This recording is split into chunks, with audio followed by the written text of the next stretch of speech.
नमस्कार, आप देख रहे हैं आज तक डिजिटल और मैं हूं आपके साथ अनूप आकाश वर्मा और मेरे साथ हैं क्राइम तक के एसोसिएट एडिटर चिराग गोठी। चिराग, बहुत बहुत स्वागत है आपका। Thank you. और आज हम शाइस्ता परवीन की बात कर रहे हैं। वो शाइस्ता परवीन जिसकी तलाश में उत्तर प्रदेश की पुलिस चप्पे चप्पे की तलाश कर रही है, छानबीन कर रही है, लेकिन अब उसी शाइस्ता परवीन को लेकर कल तक तो एक क्लू मिला था कि वो नैनी के आसपास है, लेकिन कहाँ है ये सवाल तो बदस्तूर बना हुआ ही है। लेकिन इससे इतर एक सवाल उमेश पाल मर्डर केस में सामने आया है चिराग, और वो ये है कि उमेश पाल की जब हत्या हुई है उससे तकरीबन 1 हफ्ता 10 दिन पहले एक मोटी रकम जो तकरीबन 1 करोड़ 20 लाख 30 लाख के आसपास बताई जा रही है, हवाला के जरिए वो शाइस्ता परवीन के पास आती है। तो उमेश पाल मर्डर केस में जो नामजद आरोपी प्रमुख तौर पर शाइस्ता परवीन है, अब तो शक की सुई पूरी तरीके से आके शाइस्ता परवीन के पास टिक गई है। ये तो कोई मतलब सवाल ही नहीं है, वो हाँ। तो है ही, क्लियर कट ही है। लेकिन सवाल ये है कि उमेश पाल की जो साजिश रची गई उसमें आप अमाउंट देखिए। एक जगह से जो अभी इन्वेस्टिगेशन में आया है कि 1 करोड़ 20 लाख, और वो भी हवाला के जरिए।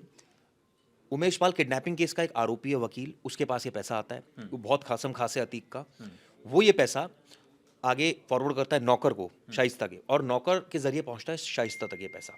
और शाइस्ता ये पैसा शूटर्स को देती है, जो जो पुलिस उमेश का, पाल की हाँ, जिन्होंने हत्या की। जिन्होंने हत्या की। और ये पुलिस की थ्योरी है।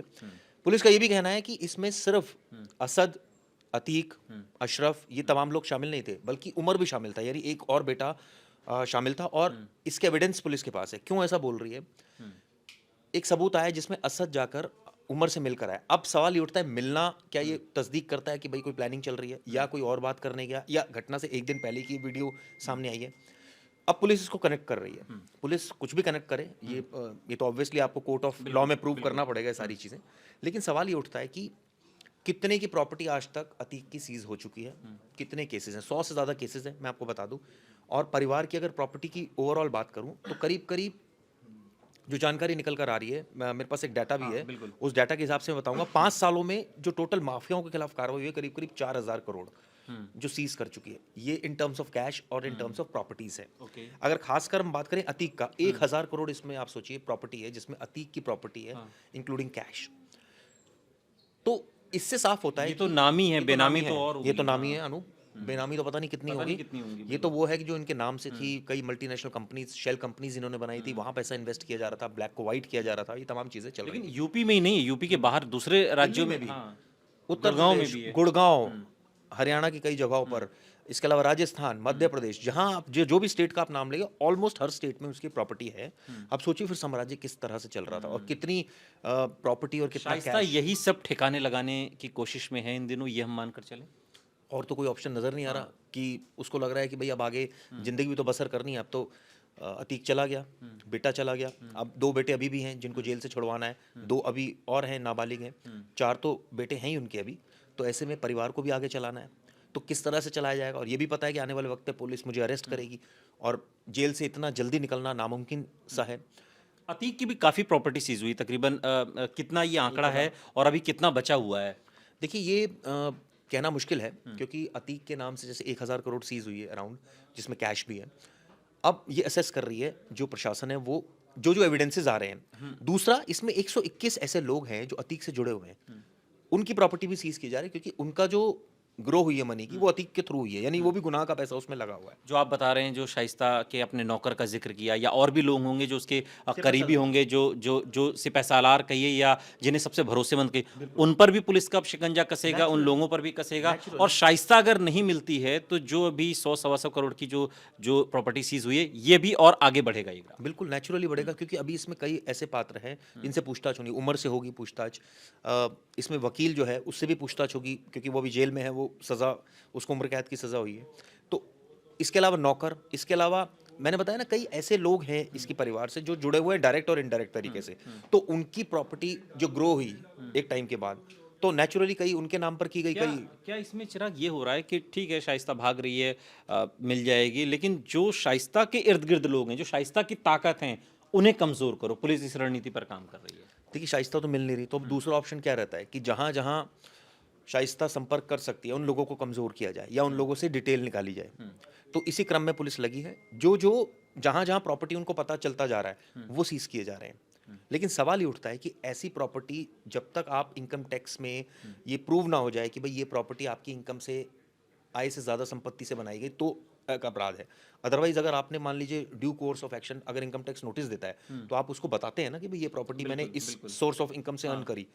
तो ये अभी कहना बहुत जल्दबाजी है। ठीक है, प्रशासन तो कर रहा है, लेकिन आने वाले वक्त में ये एक सिर्फ मुझे लगता है कोरी कागजी है कार्रवाई है। रीजन, आपको एक एक चीज को प्रूव करना पड़ेगा, करना होगा कोर्ट ऑफ लॉ में करना पड़ेगा। कल को हो सकता है वो कोई ऐसी डिक्लेरेशन दे कि जी ये तो हमारी फला इनकम से आ रही है, वाइट मनी है, फिर तो ये अभी कहना बहुत इजी, मतलब अजीब सा ही है कि आप इतनी प्रॉपर्टी सीज कर रहे हैं।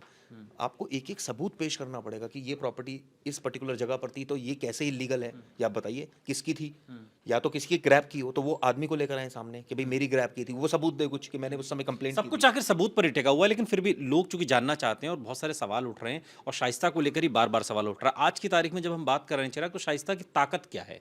क्या ताकत है? क्या वो ताकत है जो जो रुपया जिनको वो समेटने में लगी हुई है, व्यवस्थित करने में लगी हुई है, वो ताकत है, या कुछ अभी भी भरोसेमंद लोग हैं जो शाइस्ता के इर्द गिर्द हैं, जो उसे बचा भी रहे हैं और वो उसकी ताकत भी बने हुए हैं? आपने इस सवाल में ही जवाब दे दिया। दो ही ताकतें उनकी है। एक तो जैसा आपने बताया कि पैसा जो बचा हुआ है उसको और बचाना है।